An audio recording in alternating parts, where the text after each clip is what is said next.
Que ya va a empezar. Bueno amigos, muy buenas noches tengan todos. Bienvenidos a esta primera sesión de Materia Gris. Esta sesión donde se va a hablar de psicología y de lectura de psicología. La persona encargada de esta nueva etapa, de estas sesiones de Materia Gris es Adrián Gutiérrez, del cual voy a hacer una presentación y una semblanza. Adrián Gutiérrez Escarra tiene 28 años, de profesión diseñador industrial, pero no lo ejerce y es curioso por naturaleza. Sus aficiones es la música, filosofía, psicología, economía y literatura en general. Cabe mencionar que es un académico, psicólogo, es una persona a la que a raíz de varias vivencias le surgió la curiosidad por la psicología y que poco a poco le gustaría adentrarse a este mundo tan interesante de la mano de gente profesionista del tema para llegar a un conocimiento más amplio del mismo. De igual forma, puedo mencionar que Adrián es una persona que le gusta también la poesía y tiene una afición que hay que discurrirla. Se las dejo para que él lo mencione. De igual forma, va a estar acompañado por Jair Enciso. Él tiene 22 años. Su profesión es estudiante de psicología. Sus aficiones, el boxeo, literatura, filosofía e infusiones. Es una persona que se interesa por mantenerse disciplinado, el trabajo duro y bien hecho como carta de presentación. Bueno, damos por inicio esta primera sesión de Materia Gris. Bienvenidos a todos. Adrián, Jair, los dejo. Bienvenidos. Adelante. Gracias Fabricio por la presentación. Creo que se te fue ahí un poquito, más bien, no soy un psicólogo académico, más bien, o sea, se te olvidó ahí el no. Simplemente soy una persona muy curiosa y precisamente por eso, pues, di la iniciativa de abrir este espacio porque vi que había mucha gente que como que sí se quería acercar al campo, pero tal como yo y varios que quizás estemos aquí, pues venimos de cero. Yo me metí a la psicología con Freud y como que muy en medio y me di cuenta de que pues estaba intentando agarrar al toro por las patas y no era así. Entonces por eso ofrecimos este espacio. Te agradezco la presentación. Como bien comentas, soy Adrián Gutiérrez, tengo 28 años y voy a...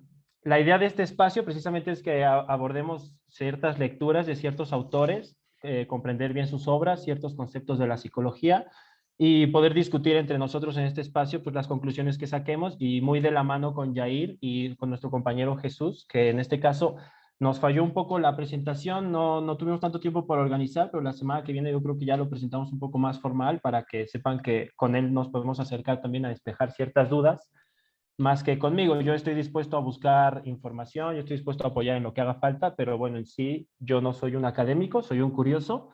Y la idea de hoy un poco es abordar una línea del tiempo hasta la parte del psicoanálisis, que es como del punto donde con Jair llegamos al acuerdo de que nos gustaría partir de ahí en adelante, no tanto de atrás, pero sí conocer un poco de dónde vienen todos los pensamientos que quizás se han estado masticando para llegar al psicoanálisis y las diferentes corrientes que se fueron dando posteriormente. Son unos bloques que después de la presentación que voy a hacer nos va a apoyar ya ir a explicar un par de ellas para que las comprendamos mejor, pero para tampoco saturarlos con todo lo que vendría siendo la historia.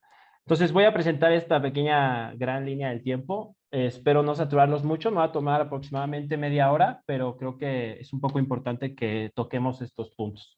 Como comento, no soy un académico de psicología, por ende, véanse con la libertad de levantar la mano en cualquier momento para cuestionar, corregir o complementar todo lo que yo aquí vaya a exponer.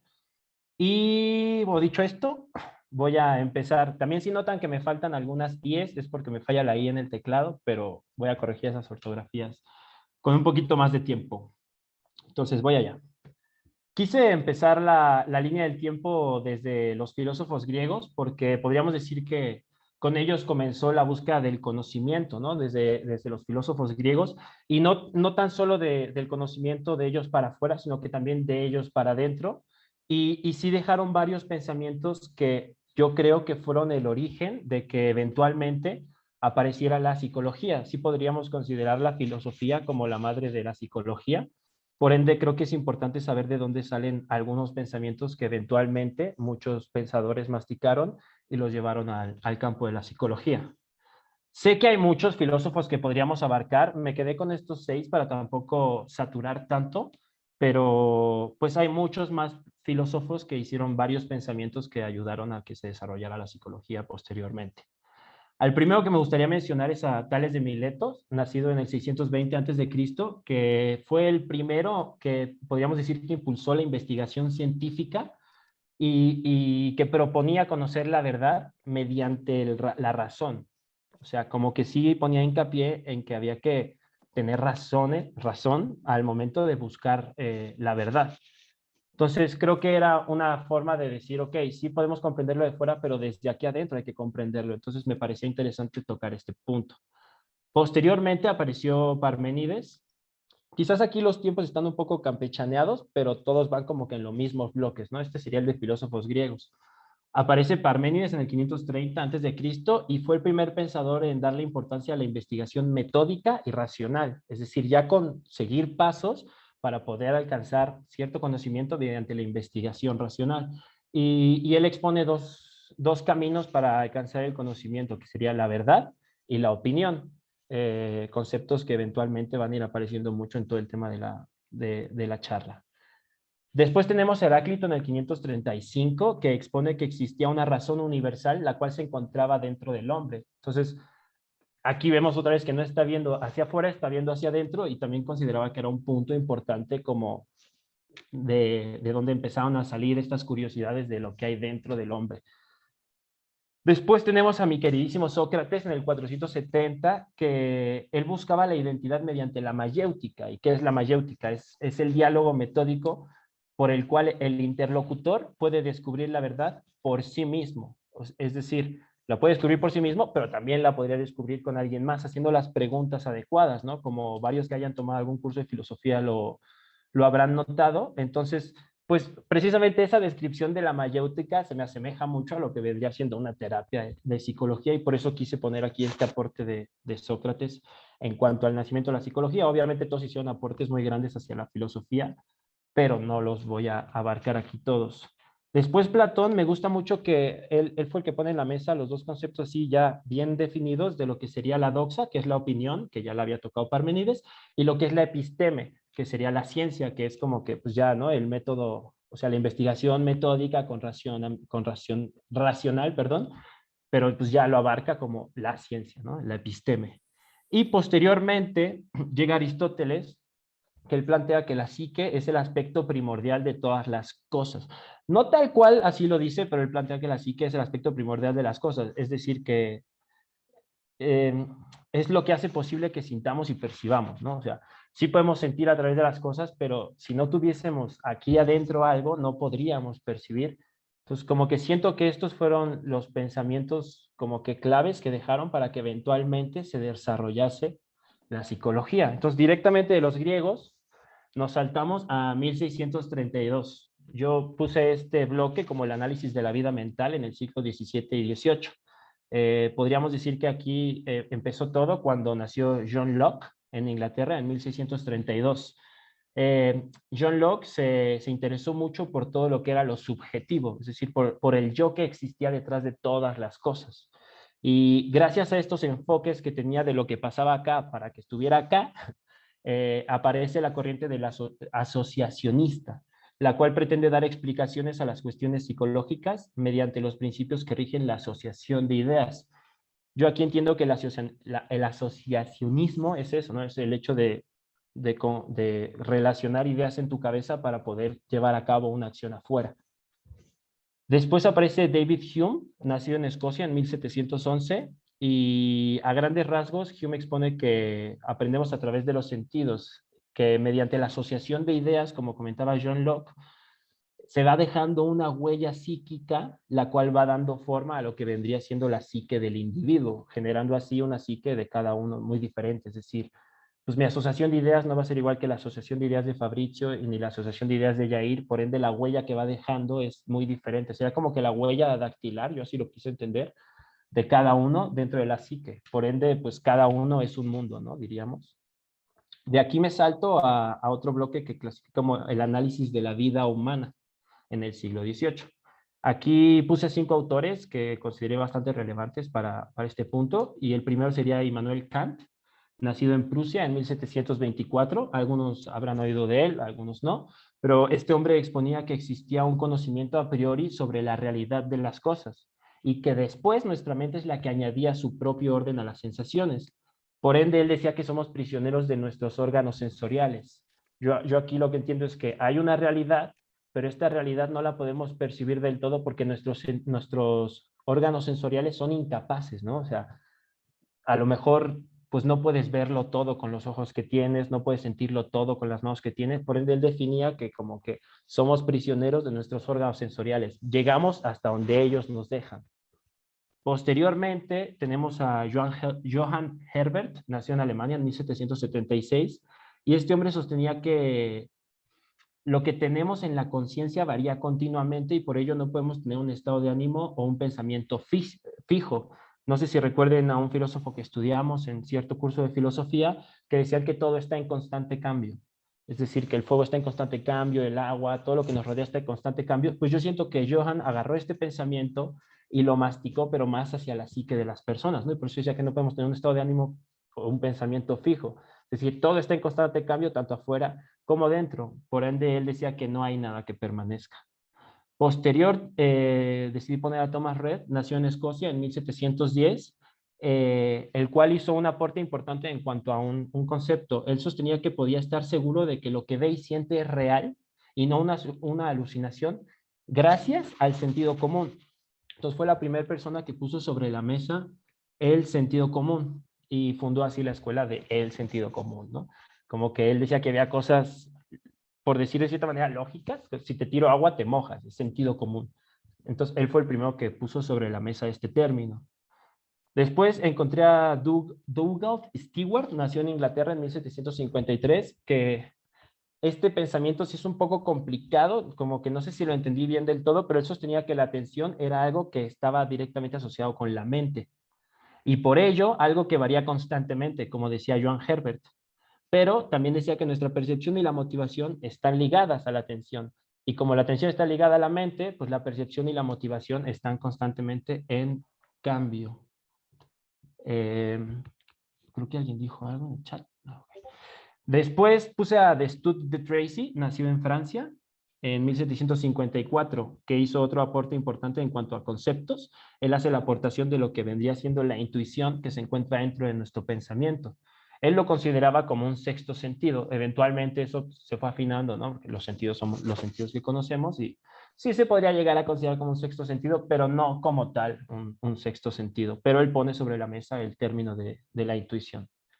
De aquí me salto a otro bloque que lo nominé la creación de la psicofísica en el siglo XIX. Está medio complicada la palabra psicofísica, pero creo que con el ejemplo de Müller, nació en Estados Unidos, lo podemos entender mejor.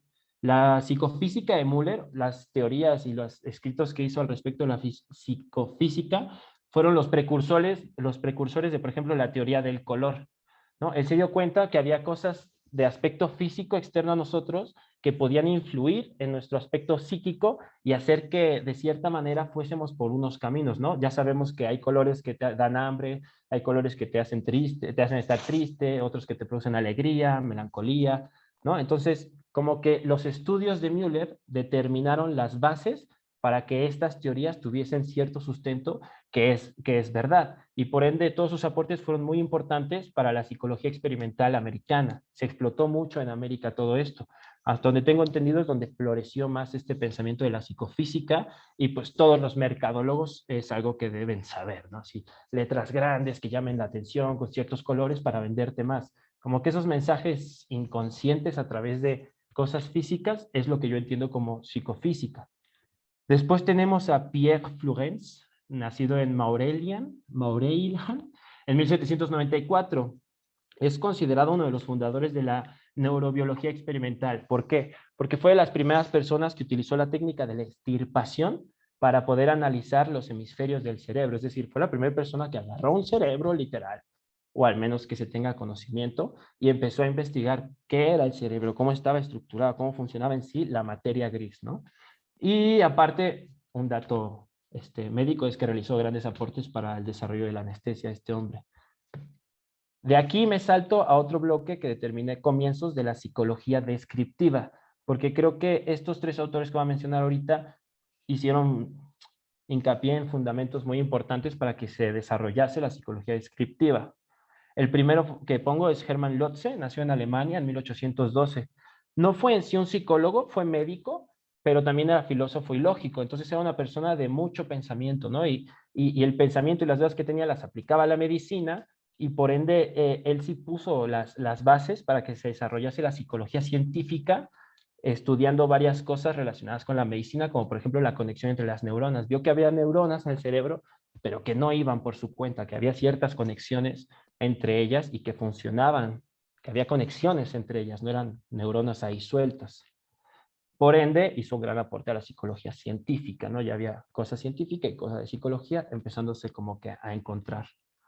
Posterior a él encontramos a John Stuart Mill, nació en Inglaterra en 1826. Este pensamiento también me cuesta un poco de entender, pero él decía, él estudió la mente desde el empirismo y el asociacionismo, es decir, agarró ideas de las que presenté en la primera diapositiva y quiso como que darle una vuelta o entenderlo mejor. Él sostenía que las acciones correctas son aquellas que en proporción te acercan a la felicidad y todas aquellas que te alejasen de la felicidad eran acciones incorrectas. Entonces, él intentó convertir la ética y la moral en ciencias positivas y decía que era el único modo de realizar transformaciones sociales que generasen una felicidad colectiva. Entiendo que fue de lo particular a lo general, pero como que sí quería determinar ética y moral muy fijas para que la gente se rigiera en eso y fuesen a una felicidad colectiva. Se me hace un poco complicado este pensamiento, pero lo podemos masticar si quieren después de la presentación en la sesión abierta. Después coloqué a Alexander Bain, nació en Escocia en 1812. Este hombre desarrolló una psicología que pretendía renovar la teoría del asociacionismo, es decir, volvió a agarrar la misma teoría y le quiso dar otra vuelta, subirle un peldaño más, y él insistía en que existía actividad espontánea en el cerebro. Es decir, si el asociacionismo era esto de asociar ideas, él decía que sí puede que eso sea así, pero también consideraba que había acciones espontáneas en el cerebro que aparecían. No encontré mucha información al respecto de esta parte, pero lo que entendí es eso, es que aparte de las asociaciones, pues también hay cosas que pasan porque pasan. No es necesario que haya una asociación o relación de ideas en ello. Y en su forma de pensar, él clasificaba a las personas en dos tipos. Las emotivas, que se basaban en las emociones, y las intelectuales, que se guiaban por la percepción. De aquí llego al evolucionismo de la psicología, donde tenemos a dos grandes pilares que creo que muchos habrán oído hablar de ellos, o al menos de lo que hicieron. Uno de ellos, el primero que coloco, es Charles Darwin, nació en Inglaterra en 1809. Este hombrecillo planteó la teoría de la evolución en todas las especies y especificaba que los individuos evolucionan según el entorno que los rodea. Además de que dijo, oigan, los humanos también somos animales. Lo que pasa es que siempre predomina la especie superior, que en este caso seremos humanos, pero estamos dentro del reino animal, que lo entiendan, ¿no? Porque como que había mucha discrepancia en que fuéramos o no animales, él es como, sí, somos, pero somos los que estamos hasta arriba. Y después aparece Francis Galton en Inglaterra en 1822, que quizás muchos no hayan escuchado este nombre, pero seguramente hayan escuchado o les hayan aplicado alguna vez la campana de Gauss.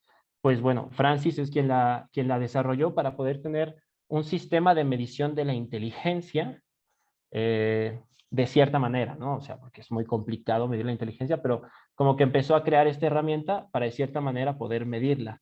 Y agarrando un poco la teoría del Darwin, él decía que la inteligencia podía llegar a ser genética, es decir, él decía que la inteligencia de hace 500 años ha mejorado durante estos 500 años y se ha llevado en carga genética hasta hoy, y en 500 años, si seguimos vivos, vamos a ser más inteligentes que hoy. Entonces, me pareció interesante porque creo que es el primer approach, el primer acercamiento a este concepto de la carga genética, que eventualmente se fue desarrollando bastante más, y hasta donde tengo entendido sí se ha comprobado que tenemos cierta carga genética que hace que seas propenso a ciertas cosas. No hace que seas, pero hace que puedas llegar a ser propenso a. Entonces, me pareció interesante por esa parte. Después llegamos a cómo se empezó a generar una orientación social en la psicología. Y esto se dio, o sea, seguramente ya se venía observando, pero cuando llegó la revolución industrial entre el siglo XVII y XIX, pues como que se notó mucho que debido a la gran cantidad de maquinarias y técnicas nuevas de producción que llegaron, que sustituyeron a muchos obreros, los cuales se tuvieron que adaptar a su entorno, como decía Darwin, fue como, ok, hay un nicho de gente que se está comportando igual porque se cambió el entorno. Entonces, como que empezaron a darse cuenta que podía existir una psicología social que influyese en varias personas, ¿no? No tanto en el individuo, sino que en varias según el entorno. Y de ahí aparece Hippolyte Taine, perdón por los nombres, nacido en Francia en 1818. Haciendo las observaciones previas anteriores, él se centró mucho en que sus estudios demostraran que el medio influye tanto en la personalidad como en el comportamiento dentro de una sociedad. Y esto fue lo que contribuyó a las bases del determinismo. Es decir, si yo agarro el marco de la revolución industrial y lo pongo en Francia, veo que la gente se empieza a comportar de cierta manera. Si agarro ese marco y lo pongo en Inglaterra, se van a empezar a comportar de esa misma manera. Si lo pongo acá, entonces vieron que sí había cierto enfoque hacia la psicología social y son las bases del determinismo. Si yo te pongo un marco y dentro de este marco vas a ser como yo quiero que seas. Entonces, este es un debate que vamos a tener en un par de semanas sobre el libre albedrío dentro de lo que sería el determinismo. De aquí me paso a la construcción de la psicología contemporánea. Aquí es donde yo considero que ya empieza a haber carnita interesante, porque, bueno, con Wilhelm Wundt, nació en Alemania en 1832, hasta donde tengo entendido, y corríjanme si me equivoco, por favor, fue el primer psicólogo que fue clasificado como psicólogo, o sea, nombrado como psicólogo. De hecho, se autonombró psicólogo, pero hasta donde tengo entendido fue el primer hombre al que se le dijo psicólogo, sí, como tal. Y Tengo fue el... entendido ahí, interrumpiendo tantito, o sea, dándote la Dale, razón. dale. Wundt o sea, es el primer psicólogo, antes de él toda la psicología estaba ligada con la filosofía, no existía la psicología como tal, o sea, ya había como que inicios de pensamiento hacia allá, ¿no? Que iban llevando el camino, pero Wundt es el primero que dice, oigan, ¿saben qué? Son cosas Soy separadas, psicólogo. esto es psicología, es como que entonces ahí nada más como que aclarando esa parte también un poquito. Sí, aquí es Hasta donde ya Wundt se es donde se separaron. hace. Ujú.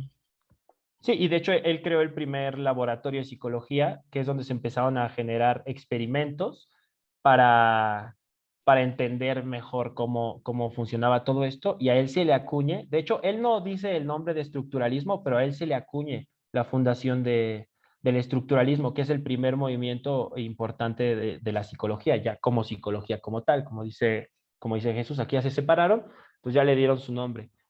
Cuando acabe la presentación, Jair va a explicar un poco el estructuralismo, pero se los dejo rápido en una frase, que es la teoría que se basa en el análisis de los hechos humanos como estructuras sensibles de formación. Quizá está un poco ahí rebuscada, pero al rato Jair nos va a ayudar a despejarlo un poco más, y igual lo podemos masticar en la sesión abierta. Y además él expone que para él existen dos aspectos fundamentales, el subjetivo y el objetivo, y aquí es donde por primera vez ponen en la mesa estos dos términos también, subjetivo y objetivo. Después de él puse a Wilhelm Dilthey, nació en 1833. Tampoco entendí muy bien, aquí sí me pueden apoyar haciendo algún aporte, solo sé que es el que determina bien qué es la psicología descriptiva y analítica a raíz de sus estudios. Creo que lo importante que con lo que me quería quedar era con eso, que él fundó la psicología descriptiva y analítica, también conocida como psicología estructural o psicología de la comprensión. De ahí me pasé o bueno, si hay algún comentario de esto, y si no, me paso a William James, nació en Estados Unidos en 1842. Este hombre fue el fundador de la psicología funcional. Él mantenía que la conciencia es un producto de la evolución. Es decir, a lo mejor al día de hoy nos parece algo lógico, ¿no? Que la conciencia es un producto de la evolución, pero en su momento fue un aporte, ¿no? Fue como, oigan, esto viene de la evolución, no nacimos con conciencia, no aparecimos con conciencia, se fue dando con el desarrollo de nuestra materia gris y eventualmente apareció. Y él dividía la personalidad en tres distintas partes: el yo personal, el yo social y el yo espiritual. Y aquí me gustaría aclarar a todas las personas que hayan leído a Freud que hasta donde yo tengo entendido, este yo no es el mismo yo del que hablaba Freud para nada. Es el primer approaching, digamos, a lo que sería como que él intentó dividir la psique en tres y así lo planteó: el yo personal, el yo social y el yo espiritual, pero también lo consideraba como el mí. Entonces, para que quede claro que no es de lo que hablaba eventualmente Freud, pero aquí se empezaban a ver ya indicios de que había algo aquí dentro, que no era solo una cosa, había varias cositas que dan hincapié eventualmente a que aparezca el psicoanálisis, que es para donde vamos hoy. Posteriormente llegó el desarrollo de la psicología experimental, es decir, ya empezar a practicar cosas. Ya estaba el laboratorio, pero empezaron a aparecer personas como Hermann Ebbinghaus, nació en Alemania, que generaba mediciones ya, o sea, ya herramientas de medición, por ejemplo, de la capacidad de aprendizaje. Y él lo hacía mediante trabajos con la memorización de sílabas sin sentido. Y no sé si alguna vez hayan oído del test de lagunas, pero él fue el que lo creó y hasta donde tengo entendido también es un test que se sigue aplicando hoy en día. Es un test importante para la medición de la capacidad de aprendizaje de las personas. Entonces fue como que el primer test que yo encontré, por lo menos, que apareció ya en la historia de la psicología. Y posteriormente tengo a Alfred Binet, nacido en Francia en 1857, que también se le atribuye el hecho de haber creado un test de Stanford, pero este ya estaba centrado en medir la inteligencia. El anterior era el aprendizaje, esta inteligencia, pero como que ya empiezan a aparecer ciertas herramientas para medir ciertas partes dentro de la psique humana. De aquí me paso a algo bueno, a mí me pareció muy interesante, sería la reflexología rusa. ¿Qué es la reflexología rusa y cómo llegaron a ello? Se lo explico rápido. La reflexología es una aplicación de presión sobre diversos puntos del cuerpo que pueden afectar a varios órganos. Literal es equilibrar nervios mediante la estimulación de estos microsistemas. Por ejemplo, no sé si alguna vez han escuchado que si te tocan cierta parte del pie con cierta presión, pueden provocar que te hagas del baño sin que tú lo quisieras. Entonces, ¿cómo llegaron a esto, a la reflexología? Yo creo que fue por tres pasos. El primero que consideré fue Iván Sechenov, nacido en Rusia en 1822. Este hombre basó mucho sus estudios en entender los reflejos generados por el cerebro y dio pie a que había unos voluntarios y unos involuntarios. Sería como que la base para esto de la reflexología. Después tenemos a otra persona que seguramente habrán oído hablar de él, y si no, al menos habrán oído del experimento más famoso de él, si no, ahorita vamos a ello, pero es Iván Petrovich Pavlov, nacido en Rusia en 1849. Este hombre se centró mucho en trabajar de forma experimental y sus estudios se basaron en algo que hoy en día se conoce como la secreción psíquica. Y podemos poner el ejemplo del perro de Pavlov, no sé si lo hayan escuchado, pero es el experimento que nos demuestra la validez del condicionamiento. Es decir, a grandes rasgos, tocaba una campanita, bueno, tenían un perro, él tocaba una campanita y después de tocar la campanita le daban de comer al perro. Repitió esto unas 15, 20, 30 veces, tocaba campanita, le daba de comer al perro y vieron que entre campanita y comida el perro empezaba a salivar. Entonces llegó un momento en el que le quitaron la comida y cada vez que tocaba la campanita, él salivaba. Y tocaba la campanita y él salivaba. Entonces ahí llegaron a la validez de que se podía condicionar la mente o la psique con un experimento en un perro. Y posteriormente llegó Vladimir Bechterev, nacido en Rusia, igual en 1857, y los estudios de este se basan en los estímulos, los organismos y respuesta. Es decir, ya la reflexología en sí como tal, ¿no? Yo estimulo el órgano de tu pie y la respuesta es que te hagas del baño sin que quisieras. Entonces, así es como se llegó a la reflexología rusa, o como yo entendí que se llegó a la reflexología rusa. Y aparte también, bueno, él decía que el comportamiento de cada individuo era muy independiente de cada situación, es decir, bajo distintas condiciones te ibas a comportar muy diferente, no te vas a comportar igual cuando te dice, no sé, tonto un amigo, cuando te dice tonto un desconocido, como que sí dejó muy claro que influenciaba mucho la situación de los experimentos en el individuo. ¿Alguien quiere decir algo ahí? ¿No? ¿Alguien activó el micro? Bueno. Y así ya llegamos al bloque al que quería llegar y del que creemos yo y Jair que estaría bueno de aquí partir, pero ya teniendo como que las bases de lo que fue antes, que sería el psicoanálisis. Antes de proseguir, era importante antes de llegar a Freud mencionar a varios de los que ya comentamos para saber de dónde salen las fuentes del psicoanálisis. Algo muy importante, un autor muy importante aquí es Jean-Martin Charcot, nació en Francia en 1825, el cual comprobó que existe un nivel mental que sigue funcionando en el inconsciente, incluso estando bajo el efecto de la hipnosis.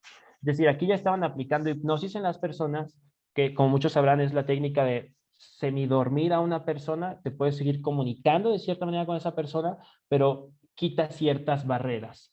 Pero este hombre se dio cuenta que a pesar de quitar ciertas barreras, había un nivel en el inconsciente que decía, no, no, no, aquí no es tan fácil.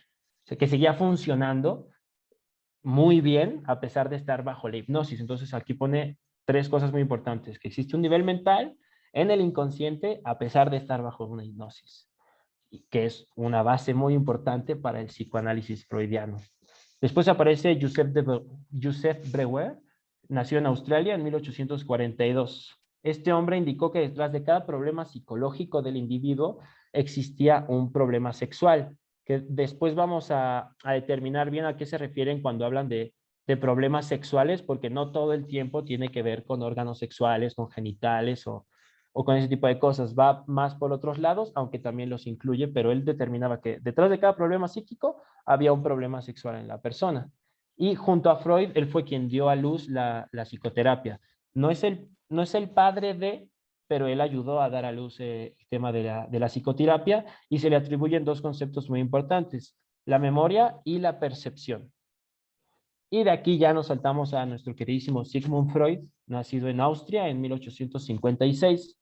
Para los que no han oído hablar de él o no habían oído esta clasificación que le dan, es conocido como el padre fundador del psicoanálisis. Bueno, en sus comienzos él utilizaba mucho la hipnosis para reducir síntomas en los pacientes que trataba y tras varias observaciones y varias terapias, pues pudo generar una propuesta de lo que sería el esquema del aparato psíquico del humano, lo cual dio hincapié a que se desarrollara el psicoanálisis freudiano, porque veremos eventualmente que hay distintos tipos de psicoanálisis, pero él fue el padre fundador, él fue los cimientos, vaya, del psicoanálisis. Y hasta aquí voy a dejar la línea del tiempo, hasta aquí queríamos llegar para tampoco abrumarlos y no saturarlos tampoco de demasiados autores, que creo que ya fue mucho. Y pues le cedo la palabra a Yair para que igual nos pueda hacer una pequeña presentación de lo que serían los dos primeros bloques que queremos checar de las corrientes psicológicas. Y gracias por escuchar. Bueno, pues primero que nada, buenas tardes a todos. Me gustaría empezar diciéndoles que les debo una disculpa. En un inicio íbamos a hacer una diapositiva donde pudieran ver visualmente cómo eran los bloques de esto de lo que estamos intentando llamar psicología como un todo. Pero una propuesta que nos parece interesante era justamente traer un contexto histórico a cada uno de los autores para que sea más asequible entender por qué la psicología es que llega a este punto, ¿no? Por qué es que la entendemos como la entendemos actualmente, ¿no? Ahora, que esto no quiere decir que partiendo de Freud desprestigiemos todo el legado que lleva atrás, claro que no, o sea, hay evidentemente lecturas imprescindibles como, no sé, Platón. O sea, esos sí son no podemos dejar de leerlos, pero empecemos partiendo con el primer gran bloque, que sería como el catalizador para entender a la psicología, desligándose de esta idea de que la mente es un ente desligado del cuerpo. En un inicio, y aún manteniéndose en terreno de filosofía, normalmente era muy común, incluso Descartes lo pensaba así, que la mente y el cuerpo eran entes separados, pero de alguna manera relacionados, ¿no? Entonces, la mente actuaba como un ente autónomo, no obstante, había como una relación no tan clara de mente y cuerpo, ¿no? Ya posteriormente, y ya en psicología actual, digamos, desmentimos eso, es completamente erróneo pensar en el cuerpo desligado de la cabeza, pero también es interesante mencionar que no siempre se pensó en la psique, en eso que pensamos como la mente, siempre estando en la cabeza. De hecho, los egipcios lo pensaban que estaba en el corazón, ¿no? Entonces, hay muchas concepciones diferentes de dónde viene esto que llamamos mente, ¿vale? Ahora, el estructuralismo, como bien lo mencionó ahorita Adrián, empezó con Wundt. Él empieza con el primer laboratorio que pretende experimentar en este campo ya de psicología. Y uno de sus primeros experimentos que él quería hacer era medir el tiempo de reacción de las personas. Él quería entender a la mente como una serie de estructuras que condicionaban nuestro comportamiento, ¿vale? Desde las más simples hasta las más complejas. No obstante, después su pupilo, digamos, no quiero decir lo rebasa, pero hace el legado más Yo, grande. a ver qué tal. Perdón, ¿alguien quiere ver? Ya, dale, saludo. Vale. Bueno, como les decía, su pupilo no es que lo rebasa, pero es el que se le atribuye como fundador del llamado estructuralismo, ¿no? Esta como ya corriente en psicología, ya formal. Cabe aclarar que son 5, ya pensando en la psicología como psicología científica, que son básicamente el estructuralismo, en su contraposición, pero no es muy, muy reconocida al respecto, que es el funcionalismo. Después venimos con el psicoanálisis, el conductismo, la gestal, el humanismo y el cognitivismo. Estas son las 7 escuelas, pero en realidad se toman en cuenta 5 porque muchas de ellas derivan de otros bloques más grandes, ¿no? Es importante que tengan esto en mente porque no es como que todas aparezcan así de la nada, ¿no? Como que, de repente vamos a fundar el humanismo, de repente yo soy gestal, yo soy conductista. No. El punto de hacer como plantearles una línea de tiempo es justamente para que alcancen a rastrear de dónde empieza la génesis de una idea y cómo se va desarrollando lo suficiente para hacer un bloque llamado escuela de pensamiento, ¿no? Así ya con toda como esta obra rebuscada y seria que trae la academia, ¿no? Pero bueno, volviendo con el estructuralismo, estas eran las ideas básicas del estructuralismo. Después viene su antítesis, que es el funcionalismo, ¿no? Aquí es importante recordar ahorita a Darwin. Adrián mencionó justamente la teoría de la evolución, ¿no? Esta idea de que somos animales y que vamos evolucionando para adaptarnos al ambiente. Lo que hace el funcionalismo en contraposición con los estructuralistas es decir, ok, no todas las estructuras mentales las compartimos todos, porque cabe mencionar que uno de los métodos importantes en el estructuralismo era el método de la introspección, en el que, bueno, ya cada persona se vuelca hacia sí mismo para intentar comprender un poquito más su persona, ¿no? Pero pues ya después vamos a ver que no todos compartimos las mismas estructuras, no todos tenemos la misma manera de acceder a ese contenido mental. Entonces dicen, no, esto no funciona, nosotros vamos a estudiar a la mente como proceso adaptativo del ambiente, ¿no? Cómo nos condiciona el ambiente y cómo nosotros nos adaptamos a él, ¿vale?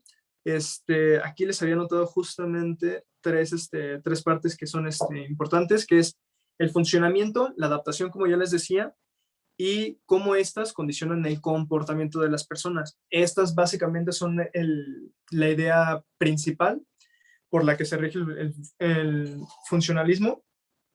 Perdón. No les mencioné su fundador, pero es William James. Él es el que se le atribuye el padre de esta escuela del pensamiento, ¿no? Y la verdad es que voy corriendo porque quiero empezar con una de las escuelas que más me gusta, que es el psicoanálisis, ¿no? A ver, ya empezamos con que las personas somos estructuras. No somos estructuras porque cada persona tiene una estructura mental, no independiente, sí independiente, más bien individualizada, ¿no? No todo es como esta naturaleza individualizada no nos permite ponernos a todos en un macro, entonces esta teoría es rebasada, ¿no? Entonces pensamos, bueno, y si no podemos pensar en estructuras, entonces como animales, ¿qué onda aquí, no? ¿Por qué es que nos adaptamos de cierta manera? ¿Cómo es que qué tanto nos condiciona el ambiente? ¿Qué tanto realmente nosotros podemos inferir en eso? Y ya pasa. El punto es, en psicoanálisis, ir retomando dos personas importantes, no como fundadores, pero sí como un primer inicio, como un preview de lo que iba a terminar siendo esta escuela, que son Charcot, que justamente él es el que estudia en otro laboratorio, también en Alemania, en Viena más bien, estudia que hay casos de personas que tienen parálisis, pero cuando las estudian físicamente no tienen nada, o sea, físicamente no les falla nada. Entonces, estas personas empiezan a plantear, bueno, ¿habrá alguna forma de curar a las personas que no sea físicamente? ¿Qué es eso que forma un impedimento para nosotros enfermar? Creo que Jesús quiere decir algo, dale. Sí, perdón, no te quería corregir, pero no lo pude evitar. No, sí, Charcot dale, dale. no estuvo en Viena. En Viena estaba Freud y es cuando pide la beca para ir a Francia, a París. Y es donde Charcot está haciendo los estudios Lo estoy del confundiendo con inconsciente. Brewer. Sí, Sí, Breuer, porque se pronuncia bro, igual que Freud. Breuer, era el que estaba en Alemania y fue el que empezó con toda la idea, pues, del método catártico, ¿no? Más o menos. justo. Bueno, no es cierto, no. El método catártico ya es justamente con Brewer. Ujú. Con Ay, no sé el cómo bajar tiempo. la mano, dame un momento.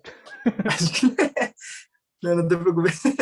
Ahí está. Bueno, siguiendo con las siguientes personalidades, y ahora sí, justamente a colación del método catártico, Ujú. sale Brewer bajo esta premisa de, bueno, entonces no todas nuestras patologías o enfermedades, para no ser tan, tan serio en las palabras, tan rebuscado,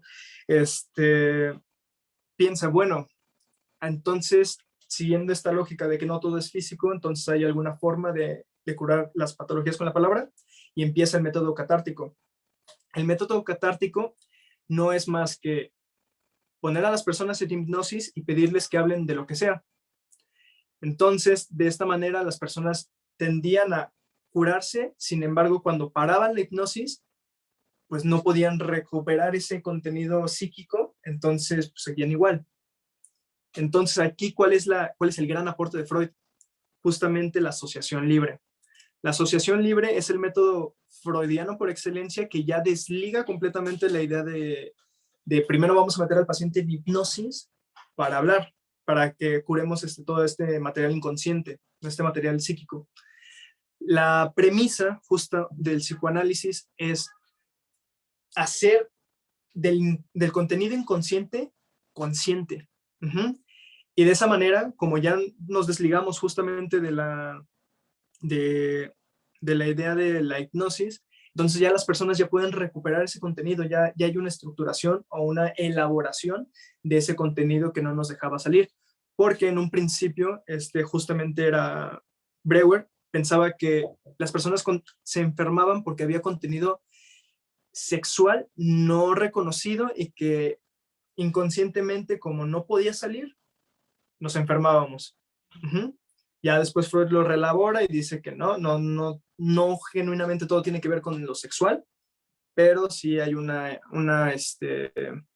digamos, una herencia todavía en ese pensamiento de decir, bueno, ok, entonces si hay un problema en la sexualidad, ¿qué pasa con las personas? ¿No? Y ya empiezan todos, la primera idea de plantearse ¿cómo decirlo? Las ideas sexuales a través de las etapas del desarrollo de la vida de las personas, ¿no? Ya empezamos con las teorías de la sexualidad desde infantes hasta ya el fin de nuestros días, ¿no?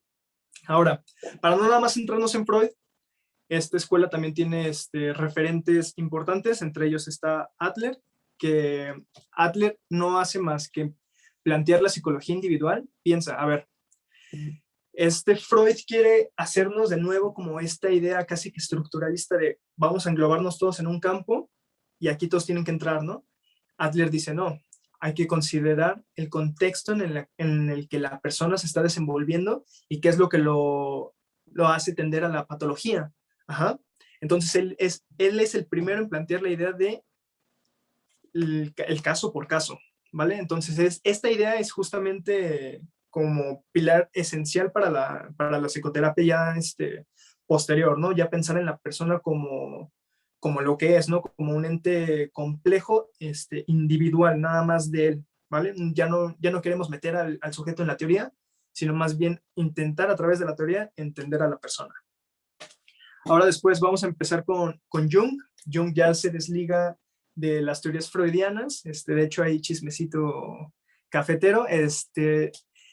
Los historiadores dicen que eran buenos amigos, pero ya sabemos que el buenos amigos es una forma bonita de decir eran novios, ¿no? No está confirmado, pero la teoría está ahí, y pues bueno, ahí yo la dejo. Justo con Jung, lo que pasa es que él empieza a pensar, y por eso hay una ruptura entre Freud y él, la idea del líbido. El líbido la pensaba nada más como esta hambre sexual. Jung dice, no solamente se limita a lo sexual, sino que va a ser una energía vital para guiarnos a hacer otras cosas. Es como aquello que nos impulsa a hacer más. Eso lo considera Jung, se desliga completamente y ya después su legado termina en mercadotecnia con los conceptos de arquetipos de las personalidades, que bueno, no estoy muy de acuerdo ahí, pero bueno. Hablemos luego de Fromm. Fromm, y aquí es importante de nuevo retomar la idea de la línea del tiempo. Cuando hablamos de escuelas de pensamiento, muchas veces vamos a encontrar a Fromm, a Erich Fromm, en el humanismo, pero cabe recalcar que él empieza como psicoanalista. Por eso es interesante poner esta propuesta histórica, ¿no? Porque vamos a notar que muchos empiezan como psicoanalistas y se van desligando. O hay incluso gente que dice, ¿sabes qué? Esto no debería de ser psicología. Y pues Madre Rusia nos regala el conductismo, ¿no? Pero bueno, esa ya es arena de otro costal. Lo interesante de Fromm es que él empieza a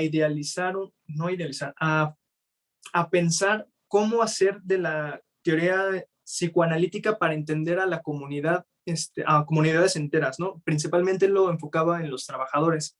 Él es reconocido como uno de los pilares importantes en un inicio para empezar a pensarse una psicología social, ¿no? Ya empezar a pensar a las personas como un conjunto. Y pues ya por último, para no marearlos tantos con tantos nombres, está la psicología evolutiva de Erickson. Él plantea las 8 etapas de la vida. Entonces ahí va a haber dilemas entre que independencia versus tal. Va a encajonar a las personas en diferentes situaciones que se van presentando a lo largo de la vida, ¿no? Él es el principio de lo que después conoceríamos como psicología evolutiva, ¿vale? Esta ya psicología se centra en pensar al humano como esta línea que va desde que naces hasta que mueres y todos los procesos que las personas pasan durante cada etapa vital del ciclo de la vida. Y pues ya básicamente la idea de mostrarles como que estas escuelas de pensamiento es más o menos para que empiecen a ubicar qué autor viene de dónde, por qué y qué ideas condicionan a otros autores. Porque ahorita pareciera que no, pero posteriormente vamos a ver autores que refutan a otros, que se desligan completamente, y ahí es lo bueno, esa es la parte buena, porque curiosamente la gente piensa que la psicología es como que no estamos poniéndonos de acuerdo, ¿no? Como que están los que dicen pro ciencia. De hecho, a propósito de ciencia, ahorita lo que habíamos dicho sobre Descartes, ahorita haciendo un vuelco completamente total y como muestra de cómo vamos evolucionando como ciencia. Ahorita las apuestas científicas que tenemos en psicología es la bioquímica cerebral, es cómo nuestra química interna condiciona nuestros comportamientos. Después tenemos la neurociencia, y posteriormente tenemos el genoma humano, ¿no? Que esta es relación ambiental y del individuo, ¿no?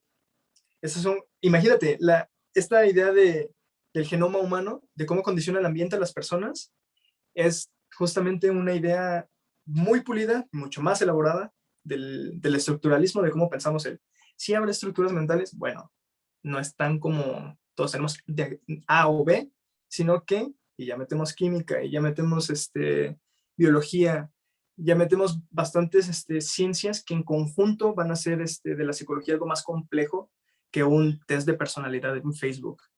Eso es importante que lo tengan en mente.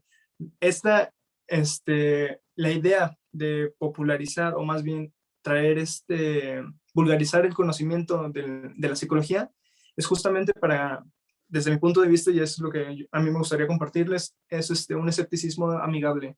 Es pensar, sí hay muchas nociones de qué es psicología, no obstante, no vamos a caer en el cientificismo, ¿no? De esto es y ya. No hay razones que determinen cómo somos, y eso es lo importante. No, eso es lo que hace rica la psicología. Y pues nada, espero no haberlos como revuelto mucho, pero es que es un tema súper fascinante, la verdad. Y pues ya. La psicología casi no está revuelta. Muy bien, gracias. Sí, gracias, Jair. Muchas gracias. De ustedes. Bueno, siguiendo un poco lo que comentaba de los bloques, nuestra idea sí es mandarles a lo largo de la semana o quizás el fin de semana, porque sí queremos hacerlo bien y centrarnos bien, una infografía con los bloques, colocando los autores con diferentes colores de cómo fueron. Así, este es verde, pero luego este, que también es verde, masticó el pensamiento de este, y como que mandarles un poco la estructura de los bloques, de dónde salió el pensamiento, dónde llegó, pero sí nos queremos sentarlos a hacerlo un poco más, pues más profesional. Bájale.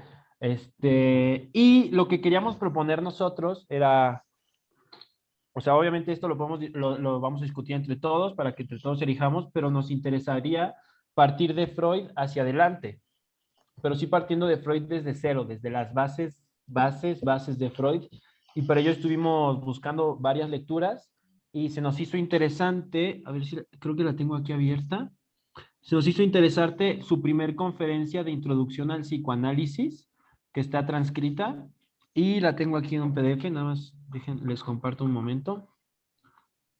Compartir pantalla. Serían, si no mal recuerdo, eran 8 páginas. Parte Sí, de la la página 25 a la 23. 33. Anda, de la 25 sería la primera conferencia de introducción al psicoanálisis de Sigmund Freud. O sea, literal, estas son las palabras de Freud transcritas a un archivito, y nos gustaría, si están todos de acuerdo, leernos esta primera introducción para el lunes que viene, y el lunes que viene empezar a discutir y a debatir las ideas y entender un poco cuáles son los inicios del psicoanálisis según Freud y cómo para dónde va, para qué sirve, ¿no? Pero hasta donde tengo entendido es una conferencia de Freud para dummies, ¿no? Para gente que literal venimos de cero, o sea, gente como yo, no gente como Yair. Entonces, eso, si quieren, sería lo que podríamos empezar a hablar ahorita, cotorrear. Si quieren, dejamos de grabar, dejamos esto como la sesión y empezamos con la charla libre. No sé cómo ven. No sé si alguien quiera aportar algo más. Jesús, si se nos pasó algo, si ves que estamos, como si estoy muy verde. No, va a estar bastante bien. O sea, al fin y al cabo la psicología es un mundo bien. O sea, la psicología, yo creo, en palabras mías, nace del conflicto. O sea, alguien tiene una idea, alguien tiene otra, conflicto, surge algo. Lo mismo y lo mismo. O sea, así nos vamos desbaratando y armando en la psicología. Entonces es bien interesante siempre estar leyendo, no nada más el autor mi favorito, ¿no? O sea, en la psicología. O sea, a mí me encanta, por ejemplo, de repente ponerme a discutir con amigos conductistas o con amigos, o leer sobre neuropsicología. Yo no soy neuropsicólogo, yo no soy conductista, a mí me gusta más el psicoanálisis, yo leo un chorro de psicoanálisis, pero si no tengo este debate, siempre voy a estar con que, sí, yo sé, yo siempre tengo la verdad, ¿no? O sea, no hay que sacarle a ver ideas contrarias y quebrarse la cabeza un poco, ¿no? Y sacar conclusiones nuevas. Y eso se va a reflejar siempre en todos los estudios que veamos sobre psicología, siempre se va a ver conflicto y después a veces se van a llegar a conclusiones, otras veces se va a quedar en conflicto, porque pues así somos también, ¿verdad? Tenemos un poquito de ego, pero pues siempre y cuando tengamos esta idea, ¿no? De que no porque un autor dijo algo ya es verdad, ¿no? O sea, hay que leer después a la contraparte a ver qué dice y a ver cómo se crece a partir de eso. O sea, es bien importante, aunque nos casemos con una escuela de que esto me gusta más, no hay que darle la espalda a todas las demás. Es bien importante seguirlas leyendo, repasando. Muy similar a la filosofía, la verdad. Por algo nace de ahí, ¿verdad? Si me permiten, me gustaría preguntar algo. Y he escuchado, no lo sé, simplemente lo he escuchado, que la psicología es una pseudociencia y no es una ciencia. A mí me gustaría que me dijeran si es ciencia, ¿por qué la consideran ciencia? Y si es pseudociencia, ¿por qué se considera así? Te puedo dar mi respuesta, que no Sí, sí, necesariamente es claro, es sí. la verdad, pero hay diferentes ramas de la psicología. Ujú. Unas sí son ciencia y otras son pseudociencias. Oh, ok, ok, ok. Entonces ya desde ahí ya valimos queso, ¿no? Sí, sí, Básicamente. sí, sí, sí, sí. Entonces, por ejemplo, el cognoscitivismo o el condicionamiento es ciencia. Ese sí es ciencia. Utiliza el método científico tal cual y ya sabe que cómo vas a reaccionar, cómo vas a esto. ¿Por qué? Porque te está usando como objeto de estudio y así como te está usando a ti, está usando a más personas. Ese sí es ciencia. Trae toda la estructura. Por algo es la parte de la psicología que pone pruebas, pone test. Tú puedes ir con un psicólogo. Oye, es que tengo problemas de ansiedad. Ah, vamos a ponerte la prueba fulanita, vamos a ver tus niveles y en base a eso vamos a hacer un plan de trabajo. O sea, es ciencia eso, tal cual. Y luego por otro lado puedes ir con un psicoanalista.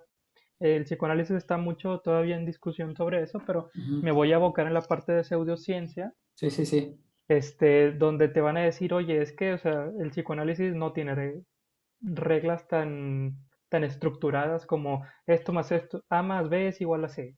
No. El psicoanálisis, por ejemplo, la definición más acertada, o que yo considero más acertada, es que es Ujú. ciencia de lo particular. Voy a checar, o sea, yo como psicoanalista, yo no sé.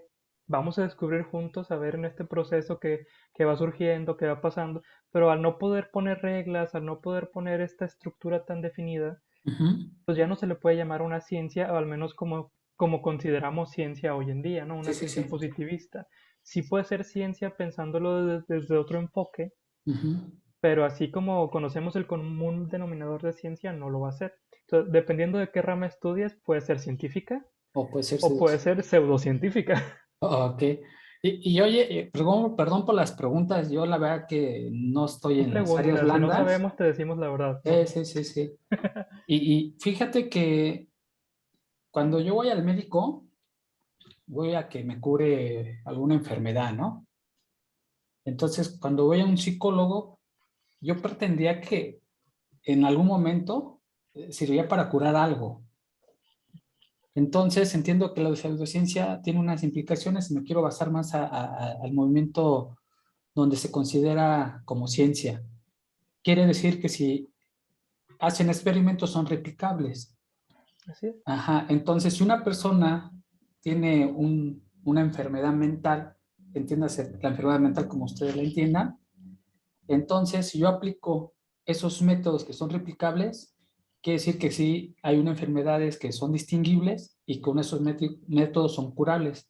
Entonces, de esa forma, yo sí podría ir a un psicólogo y que me curara. Uf, otra pregunta, otra respuesta Sí. que la clásica respuesta de los psicólogos, depende. Ok, ok. No. Ahora, ¿por qué? Esa respuesta estuvo buenísima. Sí, sí. Buenísima. Touché, touché. Depende. ¿Por qué depende? O sea, A ver, a ver. sí hay, por ejemplo, cosas que podemos observar, ¿no? O sea, la ansiedad, tú puedes ver que la persona, pues, empieza a dificultarse la respiración, o sea, se empieza a sentir el pánico, miedo, o sea, incluso podríamos decir inexplicables. La depresión, pues hay ciertas conductas, ¿no? Que dejas de comer, que o comes en exceso, o sea, además, tú solo come, come, come, o duermes demasiado, o no puedes dormir, ya no tienes motivación, por decir algunos síntomas, algunos. Sí hay ciertos métodos que, por ejemplo, está la terapia para la depresión de Beck, no recuerdo el nombre exacto, me acuerdo que es de Beck, fue la persona que lo hizo, y es un método tal cual, o sea, así encajonado, que tú lo vas a seguir y está probado científicamente que cuando termines todo el método Sí, sí. ya no, ya no vas a tener, digo, no es 100% fiable, Sí, pero sí. digamos así un 80, un 90%, el 90% de los Ok. casos se cura. Como toda medicina, pues hay quien puede ser alérgico, hay quien se puede ser no sé qué. No hay ninguna medicina que Sí, sea sí. 100%, ¿verdad? Correcto. Lo mismo. Pero estamos hablando de estas partes científicas que están estudiando sobre todo lo que podemos ver, calcular, que si te tomas esta pastilla te vas a equilibrar en sustancias bioquímicas, que si haces este tipo de actividades vas a reducir la ansiedad, que es todo este tipo de cosas. Esta es la percepción de cura sería no tener síntomas, ¿Qué? iría por ahí. Pero, por ejemplo, otra vez en el psicoanálisis, la versión de cura no es que no tenga síntomas. Eso se da por añadidura, que no tienes los síntomas. En estas otras teorías podrían haber que tenga que ver, por simplificarlo mucho, con tu autoconocimiento, con que ya sabes que ya sé que esto me va a causar ansiedad. Yo ya sé si lo tomo o no lo tomo. Yo ya sé que esto me... Entonces, la cura ya no está en no tener la ansiedad o ya no tener la depresión, sino yo también como que saberme manejar ante las situaciones, saber que yo tengo una cierta responsabilidad subjetiva de lo que me pasa, también saber que hay cosas que a lo mejor no tengo la responsabilidad porque es del otro, también, o sea, y ya no va tanto enfocado en los síntomas, sino en, no me gusta decirlo en solo autoconocimiento porque lo reduzco Ujú. mucho, pero va por ahí por la cosa, ¿no? Que es lo que, si han leído a un autor llamado Lacan, que él llamaría como que el fantasma, quitar esta imagen que yo tengo de la realidad y poder asemejarme un poquito a lo que realmente es la realidad y no mis lentes con los que yo lo traduzco. Nunca lo voy a poder quitar del todo, pero al menos hacerlo un poquito más delgado, ¿no? Y hacia allá va más la cura en otras, en las que llamaríamos pseudociencias. Lo estoy reduciendo mucho, a lo mejor puedo caer en el error, igual ya ir. No, nada más la pregunta es para mí. Sí, Pero no sé si por ahí sí, cachas más o menos la idea y si mi respuesta es suficiente. por el momento sí, porque de hecho era la siguiente. Ahorita estamos algunos interesados de alguna u otra manera en estudiar algunos textos, principalmente para satisfacer la curiosidad, pero en el sentido de que alguna persona se quiera meter más y a modo de, como la medicina, hay personas que se automedican. La psicología puede tener ese mismo efecto en las personas que auto se curan o auto se ponen algún tipo de método para Ahí intentarse sí, curar. ¿Existe ahí sí, eso? ahí sí te la debo. Hasta donde yo sé, la única persona que hizo eso fue Freud porque no tuvo un análisis tal cual, porque él fue el que lo inventó, él fue el que hizo el método, pero de ahí en fuera todos, o sea, todo lo necesitamos en algún sentido. O sea, si ya sabes que hay un problema, no lo puedes hacer tú solo. Si necesitas la ayuda de un profesional, claro, Ujú, hay niveles, o sea, hay veces que tú puedes decir, pues yo lo puedo controlar a base de, pues, de mucho estoicismo, ¿no? ajá, Básicamente. exacto. Ajá. Pero hay un punto donde ya se necesita una ayuda profesional y ahí sí ya, por más estoico que seas, incluso te puedo decir como psicólogos, o sea, yo como psicólogo Ujú. sé que hay cosas que digo, tengo que ir al psicólogo. O sea, por más que yo me sepa Sí, la teoría, sí, ok. no la puedo aplicar conmigo porque no soy imparcial. O sea, yo tengo la razón cuando yo lo digo, ¿no? Básicamente. Sí, entonces yo creo que este grupo de estudio que está ahorita liderando Adrián tiene que ver más con personas que tienen interés sobre el conocimiento a modo de curiosidad y no para autocurarse, ¿no? O para curar a otras personas. Eso sí es un especialista, como lo acabas de definir, Jesús. Y también hay que aclarar que... Ah, perdón. No, sí, dale ¿Qué ahí, ibas a decir? porque esa Ah, aclaración son bien importantes y de hecho de ahí va las preguntas con toda intención, porque como vamos a estar subiendo este contenido a la red, pues hay que aclarar, ¿no? Que no somos, que no tiene un sentido para curar personas, para hacer formaciones, simplemente es un ejercicio intelectual basado en la curiosidad, ¿no? sí, de hecho, lo que sí que me gustaría como quedar, Ujú. que quede constancia de que se dijo, es que, bueno, o sea, todo lo que aprendan no es para que vayan de intrometidos con alguien más. El otro también es, pues, responsabilidad, o no es para que husmeemos cuando no se debe de husmear. Cuando queremos conocer a alguien, para eso está el espacio terapéutico, no podemos ir ahí diagnosticando a diestra y siniestra, porque en primera hay un método para hacerlo, y en segunda, pues, ¿quiénes somos para ir calificando a la gente, no? Sí, correcto. Entonces, sí, nada más que me gustaría que se quedara justo como a nivel de quiero entender ciertos conceptos y hasta ahí. Sí. O sea, ya si tienen inquietudes más allá de eso, yo sí los invitaría más bien a Ir con un conseguir un profesional. espacio. Ujú, sí. O otra cosa que podría, dándote la razón, Jair, es que, bueno, algo que a mí me dijeron cuando yo estaba estudiando es, la palabra de un psicólogo tiene peso. O sea, si un psicólogo dice, tienes ansiedad, tienes depresión, tienes diagnóstico que quieras, se va a tomar en serio. O sea, incluso si no lo tienes, te vas a sugestionar para que lo hagas. Entonces, el conocimiento que pueda surgir aquí, les voy a decir que es peligroso porque a lo mejor no lo quiero maximizar de más, pero sí hay que tomarlo con la responsabilidad que se tiene. O sea, el saber sobre la ciencia de la psicología da una responsabilidad, porque o sea, no es lo mismo que te diga tu mamá, ay, mijito, te ves bien triste, seguro tienes depresión, a que vayas con alguien que ya sabe y que te lo puede fundamentar y que te lo diga. "Oye, es que mira, tienes depresión por esto y esto y esto y esto. Entonces, para eso, o sea, si acaso tienen un caso así de que conocen a alguien o algo, no se metan en problemas, no dan diagnósticos, aunque como conocimiento lo puedan dar, esto y lo Sí, otro. sí, sí. No lo hagan. Lo más recomendable es, oye, ¿sabes qué? Estoy preocupado por ti. ¿Por qué no vas con un con un Claro. profesional de la salud mental? Porque si es un conocimiento que da la responsabilidad, o sea, sí puedes afectar a la otra persona si Sí, la persona se deja también, ¿verdad? Entonces, tomémoslo como esto, es curiosidad de conocimiento, es para aprender y sí. es para nosotros, o sea, no es para andar dando diagnósticos a diestra y siniestra a todo el mundo, o sea, no, es conocimiento y listo, ¿no? O sea, tiene Justo, la responsabilidad del conocimiento. Sí, correcto. justo a colación de que la palabra tiene peso, lo que van a notar mucho es que mientras más aprenden, les va a pasar como que esta aura del médico, de que tú puedes ser un médico horrible y decir como, no, tú te tenemos que amputar una pierna, ¿no? Y es como, espérate, tiene gripe. O sea, lo mismo va a pasar con nosotros, es como de que como la gente en general no tiene conocimiento acerca del campo, no formalmente hablando, pues se la van a creer toda, ¿no? Aun cuando podrás dar un mal diagnóstico y nada más para que sean conscientes del daño que pueden hacerle al otro que te está escuchando, ¿no? Entonces, sí, nada más con mucha responsabilidad.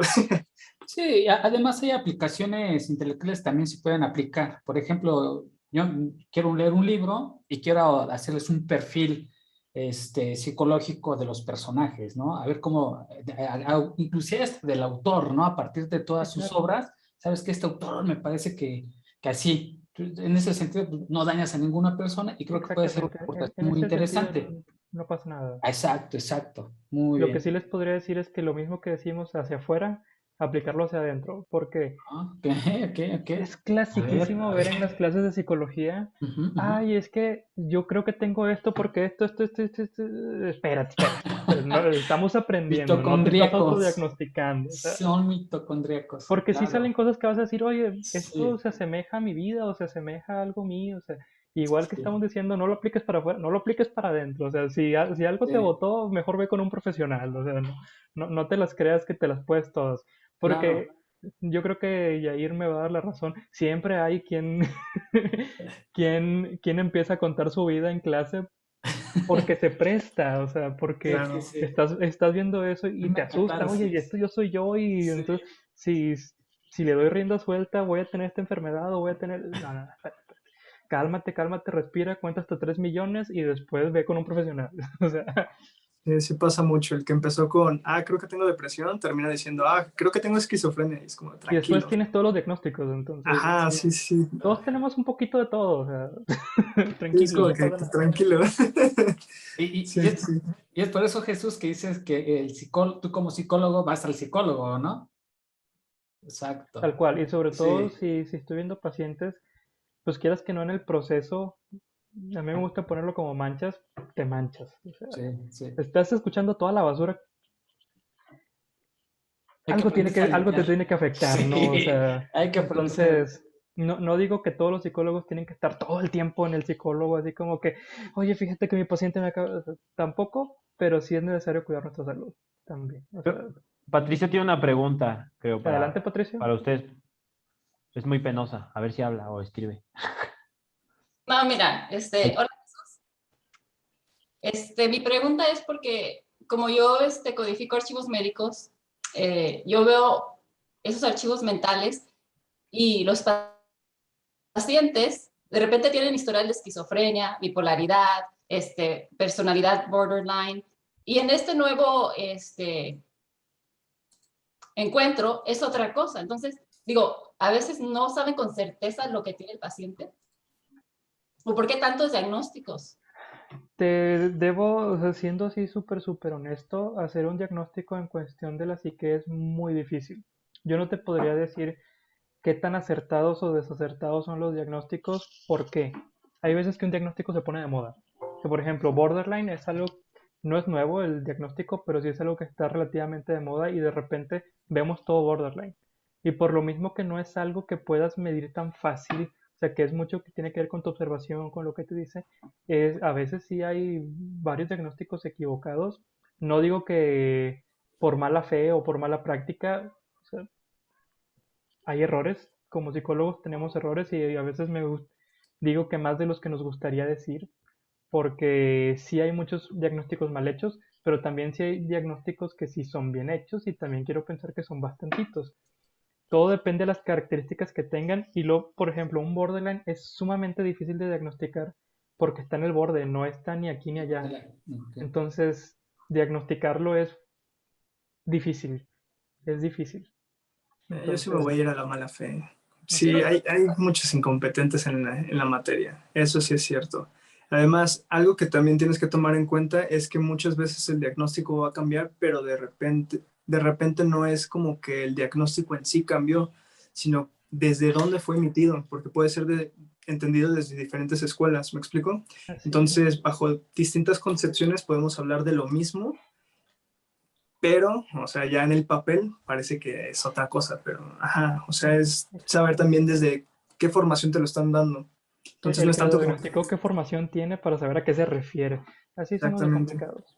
Oye, otra pregunta, ¿no creen que si, por ejemplo, le dan un diagnóstico a alguien de esquizofrenia y lee sobre eso, de repente va a decir, ok, así tengo que actuar y empieza a actuar así, porque se supone que ese es los síntomas del esquizofrénico? Precisamente es por eso les comentaba que es bien delicada la voz del psicólogo, o sea, que no podemos ir diagnosticando diestra y siniestra, porque sí, sí pasa. Yo te puedo comentar un caso que tuve hace tiempo, le diagnosticaron un psiquiatra como borderline. Yo lo veo en sesión 2, 3, 4, 5 de las que gustes, y yo decía, es que borderline no tiene nada. O sea, un borderline tiene estas características y a mí no me las da. Posiblemente cuando fue emitido el diagnóstico sí traía esas características derivado a algo le había pasado en su vida en ese momento, a lo mejor estaba medicado, a lo mejor, o sea, N cantidad de cosas pudieron haber pasado o a lo mejor lo diagnosticaron mal. Y, por ejemplo, mi terapia con él, con esa persona específica, fue hacer que dejara de creerse borderline para que ya tuviera una estabilidad. O sea, quítate tu etiqueta, por favor, de que tienes ese diagnóstico, no es real, o sea, sé tú mismo, casi casi. Ok. O sea, sí Gracias. por eso es delicado los diagnósticos. Sí, gracias. No sé si realmente resolví tu duda Sí, sí, o sí. hice que perdieras la fe en la humanidad. Estuvo claro, no, no, sí, estuvo claro. Gracias. Yo tengo otra. Pregunte. Sí, y fíjate que esto ya entra más con el coqueteo con la psicología. Y no, yo sé que es una idea preconcebida y a lo mejor, como tú la vas a notar, ustedes, más bien, ustedes, pues a todos, ¿qué rol juega el psicólogo en la normalización de las personas? En la persona normal, a la que se concibe así. Es que no eres una persona normal, ¿no? Ahí va a depender un chorro de la concepción de la formación del psicólogo. Porque, por ejemplo, para un psicoanalista, lo normal es que eres neurótico. O sea, de entrada estás enfermo. Y eso te hace ser normal. Ok. Sí, o sea, la normalización es una persona neurótica, ¿no? Para Freud. Ujú. Pero vas a buscar un humanista y te va a decir, no, o sea, ahí lo que es estar bien, que sería la autorrealización. O sea, va a depender mucho de qué formación tenga la persona, el Porque psicólogo. incluso dentro de las mismas ramas depende de qué autor lo estás viendo. Justamente en humanismo está la idea de la autorrealización, pero también está esta idea que la verdad es que a mí en lo particular no me gusta, que es esta idea de el paciente es perfecto como él llega, ¿no? O sea, tú no estás ahí para hacer juicios de nada, cosa que sí está bien, pero esta idea de completa Ese está aceptación, bien. ajá, Ajá. es como, si está bien, pues entonces, ¿para qué está aquí, no? O sea, depende de dónde lo veas. De De hecho, hecho, creo que de ahí nace la idea de llamarlos clientes en lugar de pacientes. Sí, ajá, hay unos que le llaman clientes, ¿no? ¿Por Sí, qué? sí. Porque tú ya estás bien, tú vienes a que te ayude a algo más, que se vale. Pero entonces, si estás bien, ¿por qué vienes? ujú, exacto, básicamente es la diferencia. Ahora también hay, ya poniéndonos conspiranoicos, también está Sí, mucho sí, esta sí. injerencia de las industrias farmacológicas para con el DSM-5, que es como la Biblia, que no me gusta decirlo así, Ujú. como Ah, que es ya la vi. Biblia del psicólogo. Texto base. ¿Cómo, perdón? Texto base. Algo así, No, es que es el manual nos de la quieren meter a diagnóstico. Haz fuerza. de cuenta que en Ujú. el DCM, que ya vamos en el 5, dice, esto es un trastorno. Están los trastornos de ansiedad. Ok, ok, ok. Tiene estas características, pero no hay filtro. Es A, B, Solo C, D. etiquetar. No hay filtro de qué características hay en tu vida, sino tú tienes estas características, tienes esta enfermedad. Ese es el que usan los psiquiatras y se supone que los psicólogos debemos usarlo para diagnosticar. Y te dice, si tiene tres Mm, características de aquí y dos características de acá, tiene esto. Y si tiene ese es el manual de diagnóstico que cada año se hace más grande Sí. y nos pone en duda muchos, ¿por qué se hace más grande? O sea, realmente hay nuevas enfermedades, se están clasificando de más, entonces es la Justo. Biblia porque es lo que necesitamos para poder hacer un buen diagnóstico, pero al mismo tiempo muchos psicólogos lo ponemos en duda porque, oye, nació siendo un librito de este tamaño, el ok. DSM-1, y ahorita está de este tamaño. O sea, ¿realmente estamos Sí. más enfermos, hay más enfermedades o es para poder medicar? Incluso también pareciera que hay implicaciones ideológicas. Por ejemplo, esta idea de clasificar la homosexualidad como una enfermedad, pues Ujú. cuestionable, ¿no? Sí, sí, O sí, sí. sea, Y tan por solo ejemplo, el también hecho de... está por otro lado el quitar la disforia de género también es como que espérate, espérate, Ya, espérate. O sea, a veces hay cambios que los psicólogos no nos explicamos del todo. Se supone que lo hacen los psicólogos más importantes del mundo, del planeta, pero de repente hay cambios así, ¿no? O sea, ¿por qué esto lo consideras enfermedad?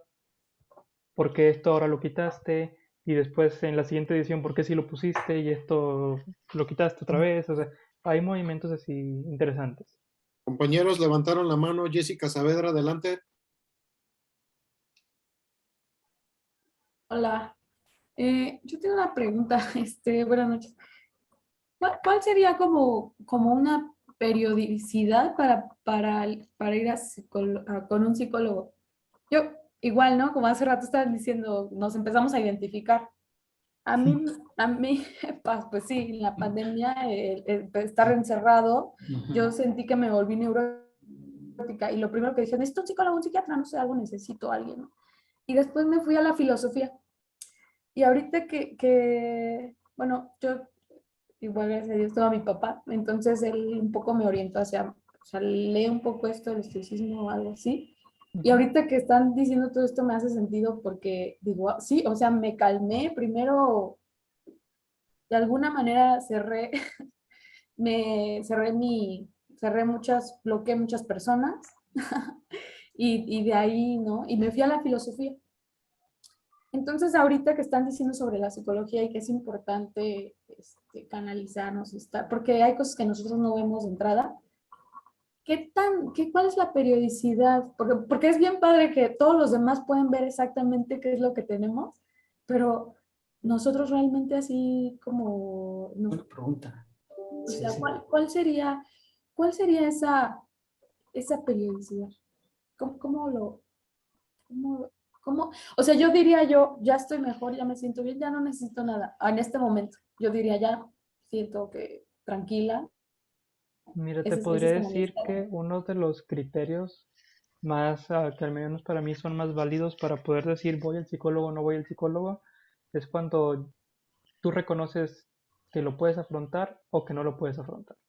Es decir, hay cosas que dices, oye, no me gusta, me causa miedo, me causa esto, pero sé que puedo hacerlo, no me va a paralizar.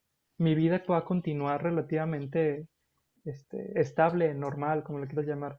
Pero cuando ya cambia esa estabilidad, cuando ya no hay esa normalidad para ti, cuando ya afecta al nivel que tú ya no puedes llevar tu vida bien, lo que tú consideras bien, ahí yo ya consideraría en ir a un psicólogo.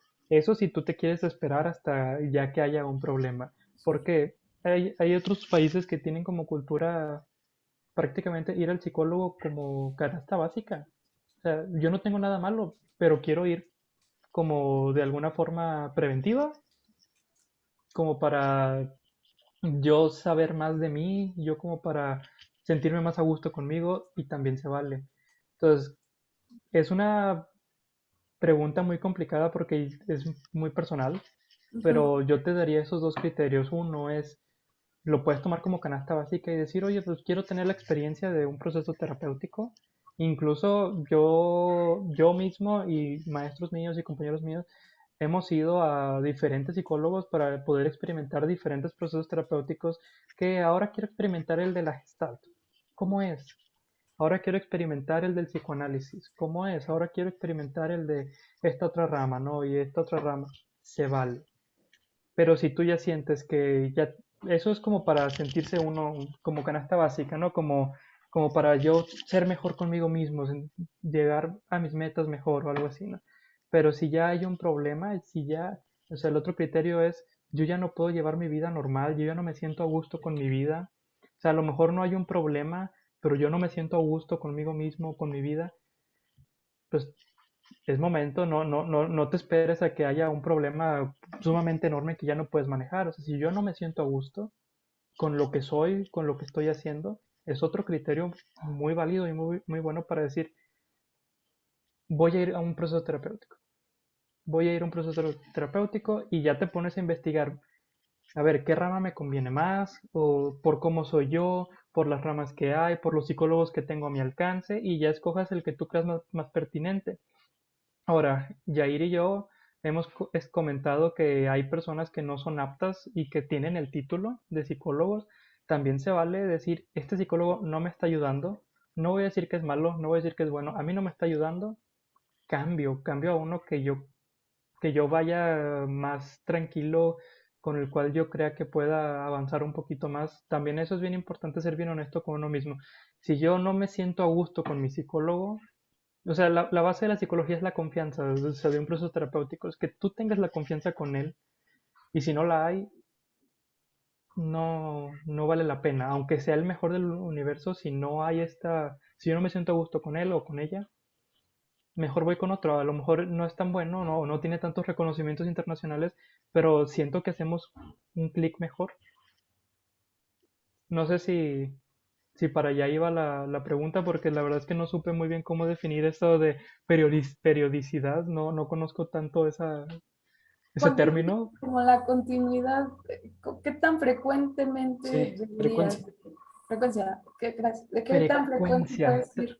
También depende mucho de la rama, porque, por ejemplo, Freud, como practicaba el psicoanálisis, tú ibas 5 días a la semana. Ujú. O sea, Mm. ibas todos los días. Todos los días. Hoy en día eso es imposible. O sea, yo no sé quién tiene tanto dinero para Y ir 5 días a tiempo, la ¿no? semana. O sea, pues Bravo. ponle tú que tiempo te lo puedes hacer, ¿no? O sea, aunque sea a las 10 de la noche, te lo puedes hacer, pero el tiempo, o sea, porque cada sesión cuesta. O sea, y bueno, si tienes el dinero, tienes el tiempo, estoy seguro, ¿eh? O sea, también. Ah, ok, ok. Yo recomiendo a mis pacientes Gracias. una vez por semana, ir una vez por semana, este, para que haya un seguimiento y al mismo tiempo no sea tan largo. Si veo que no es tanto problema, o sea, que puede llevar su vida, pero que sí quiere algo, pues diría, oye, pues cada 15 días todavía podemos aguantar. Este, si ya es un paciente que yo veo de salida y lo que quiero es romper cierta dependencia que pueda tener él conmigo, le voy, oye, ¿por qué no ahora nos vemos una vez al mes? O sea, como que también no es bueno que seas dependiente de mí, o sea, qué bueno que tengas este espacio, pero dale chance a alguien que lo necesite más, casi casi, ¿no? Yo considero algo bueno una vez por semana, pero dependiendo de cómo yo evalúo a la persona. Esto va a depender del psicólogo que te esté atendiendo. O sea, es importante que le digas, oye, yo por cómo me siento, por cómo me veo, por cómo me estás diagnosticando o viendo, observando, cada cuándo crees que es propio que venga. porque por otro lado también te puedo decir, hay casos que casi los tengo que ver todos los días porque estoy así de que si no, no quiero decir la palabra, pero si no te vas a morir. O sea, si estás en un riesgo de suicidio muy grande, entonces prefiero que vengas todos los días y tomes un poco de aire, de oxígeno y relajes esa ansiedad o relajes lo que tengas, y después ya lo vamos separando, pero va a depender mucho de con qué psicólogo vayas, qué problema es el que está tratando, cuál es la formación que él tiene. Incluso yo en mi práctica pregunto, ¿tú cada cuándo podrías debido a tu tanto economía como a tu tiempo? Porque a lo mejor yo puedo decir, oye, vente una vez por semana y me dices, pero es que no me alcanza. Sí. Pues bueno, vamos a ver cómo le hacemos, ¿no? O sea, porque por otro lado también es mi tiempo y es mi dinero y es mi, o sea, yo lo necesito para vivir, pero, o sea, no te puedo ver cada semana porque no me llegas a, suena feo, pero no me llegas a mis honorarios, entonces, pues vamos a vernos cada 15 días, ¿no? O sea, depende de muchos factores, o sea, una respuesta correcta no la va a haber. O sea, son Ya. tantos los factores que pueden surgir Sí, que sí, lo sí. mejor es estar en comunicación con el profesional que te está atendiendo y decirle, oye, sin mentiras, así está el panorama. ¿Qué me recomiendas? ¿Qué podemos hacer? ¿Cómo podemos trabajar? Ok. Jesús, acá Vas. también, disculpen que me metí tan tarde, pero ya saben que soy bien preguntón. Hay también como esta, pues por así llamarlo, política, igual que con los doctores, de que no puedes atender a tus familiares o tus amigos, por ejemplo, con los psicólogos. Totalmente. Mira, mi regla de vida es, o sea, con mis pacientes, si puedo perder, o sea, si puedo crear un conflicto, ya sea con él o con un tercero, mejor ni me meto. Mejor ni me meto. ¿Por qué? O sea, una cosa es que me lo recomienda mi amigo y yo sé que no voy a tener conflicto con él, pero si me lo recomienda, no sé, me recomienda una persona que vaya a su novio y yo soy muy amigo de esa persona y no quiero después el reclamo de que, es que tú le dijiste que yo, que esto, o sea, no me meto en broncas, o sea, si me importa la amistad, no me meto en broncas. Mejor, ¿sabes qué? Eres familiar, te recomiendo un amigo, un colega, un esto, un lo otro. Eres un amigo mío de la infancia, oye, ¿sabes qué? Discúlpame, o sea, te conozco demasiado y te tengo mucho aprecio. No voy a poder ser tan profesional porque mm, ya estoy involucrado contigo. Mejor te recomiendo, mira, él es un muy buen colega, yo estoy seguro que vas a encontrar una buena respuesta con él, ¿no? Otra cosa es que diga, oye, ¿sabes que lo conocí la semana pasada, está en mi mismo grupo de amigos, pero realmente no es mi amigo? Pues bueno, no hay una relación con él. Puedo, podría verlo y dependiendo de ver cómo evoluciona, a lo mejor le digo, oye, ¿sabes que ya esto no está funcionando? No fuiste el amigo que fue a la reunión nada más, sino ya te quedaste dentro del círculo, oye, ya no puedo trabajar contigo. Aquí está, ve con esta otra persona o busca otro porque ya hay afecto de por medio. O sea, básicamente ese es mi criterio. Si hay afecto de por medio, ya ahí muere, ¿no? No Veo te- que comentan mucho por el chat, pero la verdad es que no leo la velocidad de la luz. Mejor prefiero que, Sí, que levanten la mano. levantemos la mano. Fíjate, cambiando un poquito el tono de la conversación, si me lo permiten, por favor. Fíjate que hay un tema que tiene que ver mucho con la pseudopsicología, si es que pertenece en algún momento lo que es la psicomagia y la psicología transpersonal. Ay, ¿Qué me dicen al respecto? ¿Y ay. sabes por qué? Me acordé de que dijiste que la psicología salía muy cara y recordé una de las anécdotas de Jodorowsky, que de repente va a platicar con Erich Fromm, él es psicoanalista, y dice, bueno, pues ya pasé mucho tiempo y sale muy cara, ¿no? Porque cobraba en euros, allá fue en Europa, Sí, claro. y dice, pasaba unas tardes espléndidas con él, pero bueno, pues llegó el momento en que supe que mi problema era acostarme, que deseaba acostarme con mi madre, ¿no? Consumar el complejo de Edipo. Digo, bueno, ¿y ahorita qué va a pasar aquí? O sea, ¿cómo lo curo, no? Fue la pregunta y Eric Fromm dijo, pues desde su orientación Ujú. profesional no te puede ayudar. Entonces, aquí Jodorowsky fue uno de los fundadores de la psicomagia, ¿no? Ya después de la psicología transpersonal, pero ahí inició, según lo que yo tengo entendido. ¿Qué piensas al respecto? Ay, si quieres que sigamos siendo amigos, mejor así dejámosla, ¿no? No, pues dilo, No, no te pues creo. para eso hay que contrastar ideas. No, Por no, eso no, te voy a pero cambiar hay un que poco. contrastar. Sí, Estuvo buenísimo, ese estuvo buenísimo. sí, digo, o sea, no, hay que ahí contrastar sí ideas, te ¿no? pido una disculpa, pero no tengo una respuesta porque Ajá. nunca me he puesto a leer a Jodorowsky. De hecho, ni siquiera sé si lo puedo pronunciar bien. Ujú. No conozco mucho la psicomagia. Te puedo decir que hubo un punto de inflexión entre Freud y Jung, precisamente porque Jung Ajá, sí, sí, empezó sí. a meter Ajá. estos temas y Freud le dijo, es que ya esto no es psicología, ya te estás metiendo en temas del tarot, en temas de Sí, que sí, ya sí. esto no va. Entonces, pues por mi formación te voy a decir eso Ujú. de charlatanes prácticamente. Sí, Pero por sí, sí. otro lado, Jung fue uno de los psicólogos más bien, fue el psicólogo más reconocido de su época.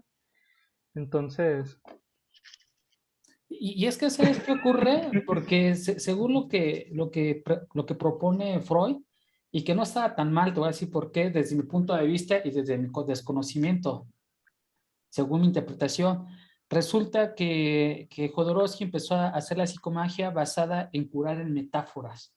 ujú, O sea, no te puedes acostar con tu madre, pues obviamente es una aberración en esta moral que tenemos actual. Sin embargo, lo que sí dice, ¿sabes qué? Consíguete y róbale la ropa a tu mamá, pónsela a tu novia y consuma el acto sexual. Eso es para abrir y ujú. consumar. Ajá. Y después, lava la ropa, dóblasela y regala unos chocolates para cerrar.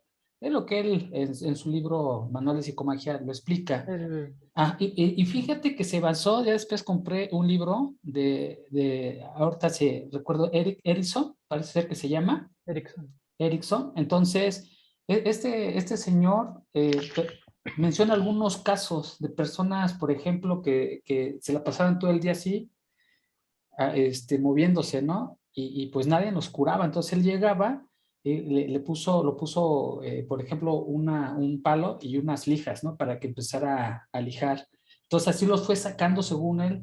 Desde su locura se metió, por decirlo así, en ese acto psicomágico de estar curando con la metáfora. Lo mismo pasó con un niño que se creía gallina, ¿no? Y se metía debajo de las mesas y una vez él agarró y también se metió con él, ¿no?